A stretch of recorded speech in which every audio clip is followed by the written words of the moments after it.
أنا زهقت.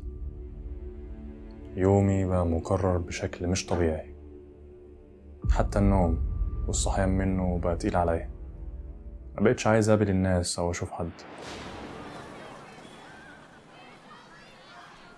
محدش مهتم أصلا، ولا أنا حتى مهتم بنفسي.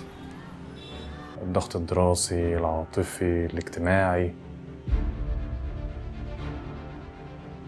وأنا قاعد في مكاني شايف صحابي وزمايلي ناجحين وعايشين الحياة اللي نفسي هي تكون حياتي.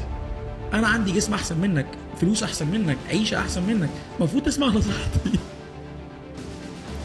جالي صداع من كتر كلام الشخصيات جوايا، في كون جزء منهم كاره الحياة وكارهني أنا شخصيا، وعلى أتم الاستعداد دلوقتي إن هو ينهي حياته. وجزء كبير جدا بيشدني ومخليني ما اسمعش النص التاني مني، وده اللي مخليني عايش على أمل إن الأمور تتحسن والدنيا تتظبط. أنا مش عايز أفضل مستني. أنا خلاص قررت.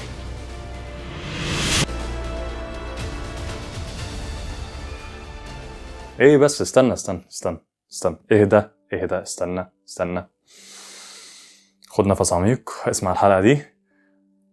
بس لما تيجي تبص هتلاقي ان فكروا في الانتحار كتير جدا. خلي بالك انا قلت اللي فكروا في الانتحار، اللي فكروا بس، زي الشخصيه اللي كانت في اول الفيديو دي. عشان لو جينا وبصينا على عدد اللي فكروا بس في الانتحار هتلاقيهم اكتر من 20 مليون بني ادم في السنه، وده رقم كبير جدا. يعني تخيل انت كده ماشي في الشارع، كل اللي انت شايفهم دول بيفكروا في الانتحار. بس ده يختلف عن اللي حاولوا، وفي حوالي 5 مليون بس بيحاولوا يتخلصوا من حياتهم البائسه من وجهه نظرهم على المدى القريب. والمدى القريب هنا انا اقصد بيه ان هو مش بالضروره يكون ده السيناريو الكئيب اللي انت هتعيش بيه بقيه حياتك. زي ما انت شايف الحال ما بين الساعه والتانيه بتغير، ومش لازم حياتك تبقى بيرفكت عشان ترضى بيها. ايه، سبت حبيبتك، اترفدت من الشغل، حد عزيز ليك مات، ربنا يرحمه، برضه الدنيا ما بتقفش ولا عمرها هتقف. شايف ان انت مالكش لازمه، والكلام اللي بيقولوه الناس اللي انت بتسمعهم على اساس توعويين، هم همهم الشاغل ان ازاي يسحبوا الجنيه من جيبك كده. بص العصفوره. المشكله هنا ان انت بتشوف حياتهم من ورا شاشه، وان انت عمرك ما هتشوف حياتهم الحقيقيه عامله ازاي او عايشين بانهي طريقه او انهي ستايل، عكس اللي هم بيوروهولك تماما. اسباب الانتحار كتير وطرق الانتحار اكتر، ولو جيت تراجع الارقام اللي انا لسه قايلها في اول فيديو هتلاقي بس ان نسبه قليله جدا من الناس اللي اتموا عمليه الانتحار فعلا، وهتلاقيهم 1% بس من اللي فكروا وحاولوا خلال السنة انتحر فعلا. نسبة قليلة، بس 1% بالنسبة ل5 مليون ده رقم لا يستهان به. فاهم ازاي؟ يعني عدد كبير من الناس بيموت خلال السنة. وده ياخدنا لسؤال، ايه هي دوافع الانتحار؟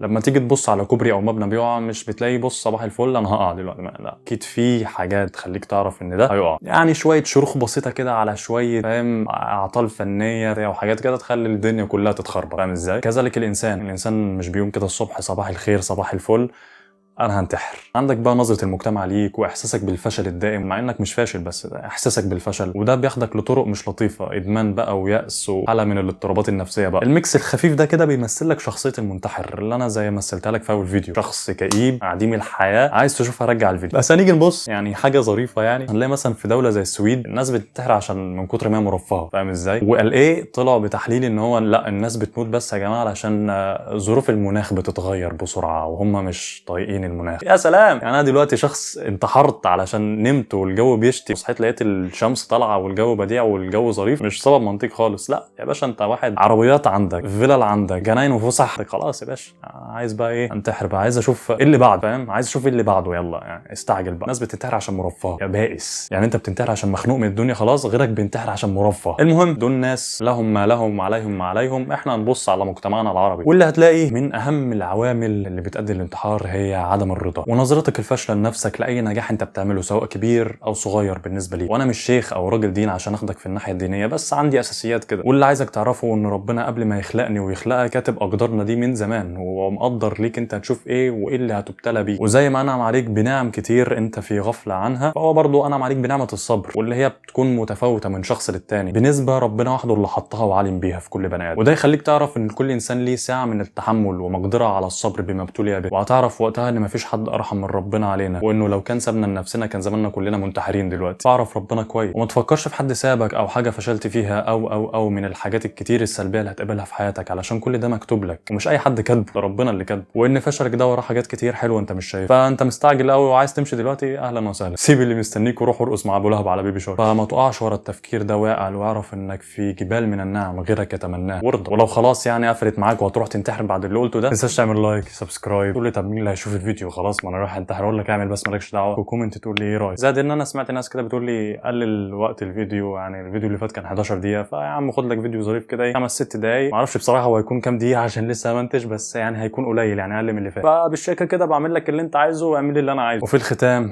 احب اقول لك ما تقعش. انا محمد هيثم، وده محتوى هادف. سلام.